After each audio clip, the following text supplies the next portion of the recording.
I'll never forget the way she turned her face that night, like my lips were something disgusting.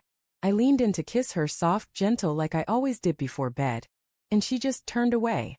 Then in the coldest tone I'd ever heard, she said, "Today is not a day for intimacy. Get out." At first I laughed, thought she was joking, but she didn't even look at me. Her eyes stayed glued to her phone, screen lighting up her face in that dull blue glow. I stood there, halfway between hurt and confusion. "What's that supposed to mean?" I asked.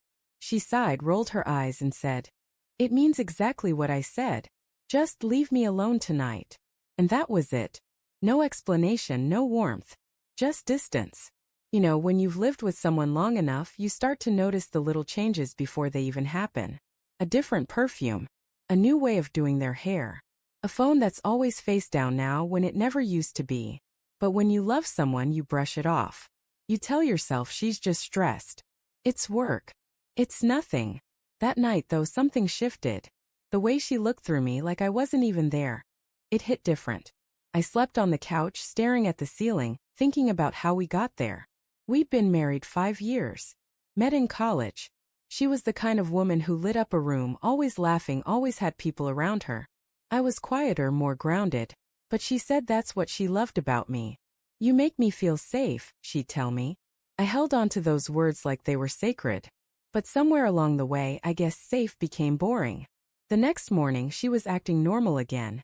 Cheerful, making coffee, humming to herself. She even kissed my cheek like nothing happened. I wanted to ask her about last night, but the way she smiled made me swallow the question. I told myself not to start drama over something small. But it wasn't small.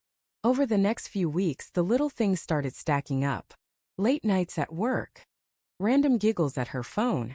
New clothes I hadn't seen before. She'd get defensive if I asked where she was going.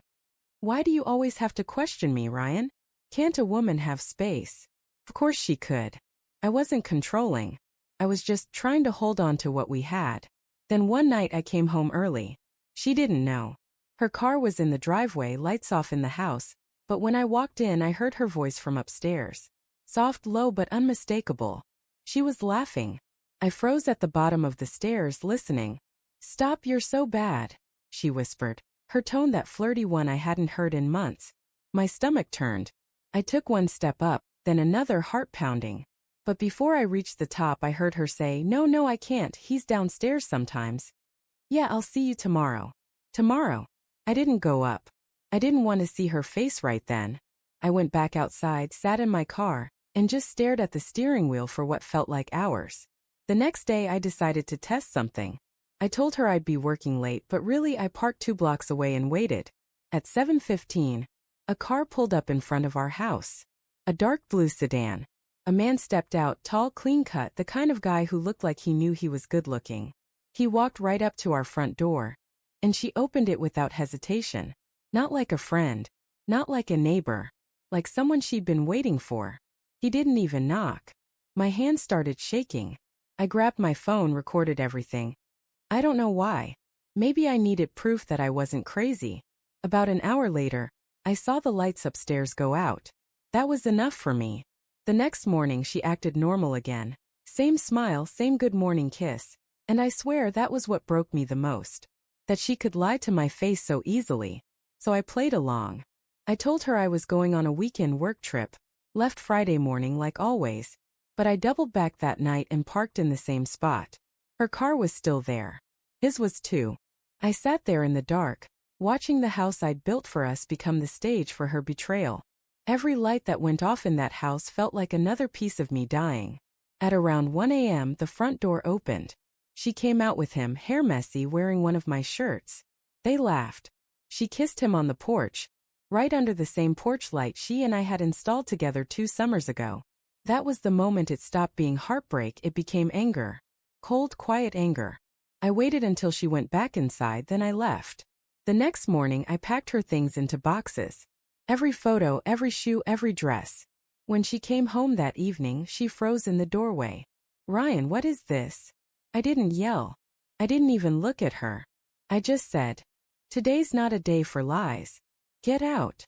She started crying, swearing it wasn't what it looked like, that she made a mistake, that it was just physical. But that's the thing. When someone looks you in the eye and lies, that's worse than the cheating itself. I told her the house wasn't hers anymore. The lease had already been switched. I had video proof and I wasn't about to let her play the victim.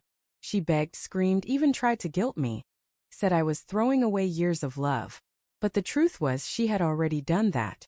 I just hadn't accepted it until then. When she finally drove away, I stood there at the window watching the taillights fade. For the first time in months, the house was quiet. That night, I sat on the couch.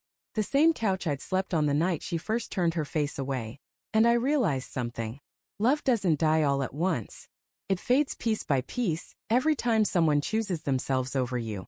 And when it's finally gone, there's just silence. Now, sometimes I catch myself missing her laugh, her warmth, the way she'd dance around the kitchen while cooking. But then I remember that moment, when I went to kiss her and she turned away. That was the night she told me without words that she wasn't mine anymore. And that's the night I started learning how to be okay with that.